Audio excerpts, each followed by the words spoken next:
Urjit Patel is the 24th Governor of the Reserve Bank of India, the 8th Deputy Governor to be promoted to the top job. Patel is set to succeed Raghuram Rajan as the new boss at Main Street on the 6th of September. From policymakers to economists to bankers to corporate honchos, all seem to have given Urjit Patel a thumbs up. CNBC TV 8's Ritu Singh reports on what the street makes of the change of guard at the central bank.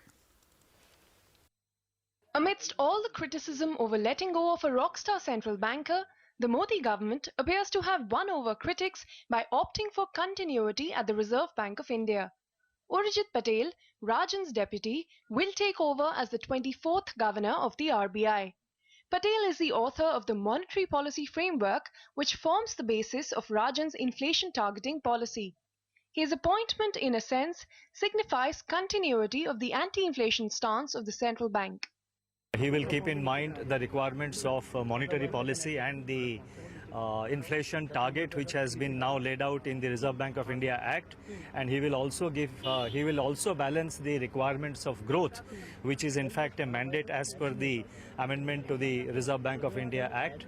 Every new leader would bring his or her own thinking, and there could be some additions, some processes, a little bit change. Those all things are normal in transition in any organization. I think what we are looking for a great continuity, and that is something which provides a great comfort. It's an excellent choice. The government and the RBI have put in place a new monetary policy framework, and that is not without controversy also. To make that new framework operational and function effectively, you need, as governor, someone who is committed to that policy framework, and who can be more committed to it rather than Urjit Patel, who was the co-author of the new understanding. One of the key concerns for the street has been the issue of liquidity deficit in the system. And despite his rather hawkish stance on easing policy, the governor-designate did indicate that he will follow through on what Rajan has promised on liquidity. When it was announced in April that we would eliminate the structural deficit, we had not given a timeline. And the reason for that are the factors that the governor mentioned, that there are a fair number of transitory issues also taking place. It's not an unconstrained decision that was taken, but the path is well set that we want to eliminate that deficit, and we will calibrate it in the least disruptive and most beneficial manner. Market men hope Patel's famed hawkish stance will be moderate. Clearly, he is not a dove who is going to roll over and satisfy the cravings of many in the private sector to have a sharp cut in interest rates no matter what the inflation is. So Urjit Patel represents the hawkish end of the names that were being speculated, but I think that's likely to be relatively modest and relatively short-lived.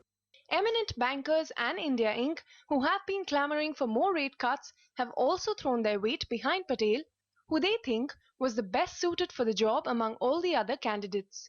Out of all the candidates that were talked about, I think the government, the finance minister and the prime minister have picked the right candidate. He's young, he's energetic.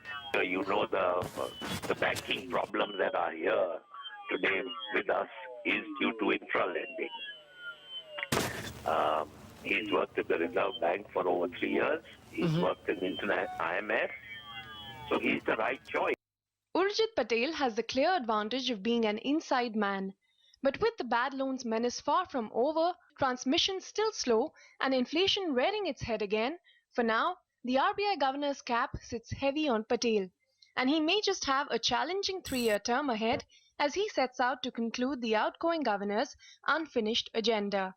In Mumbai, Ritu Singh.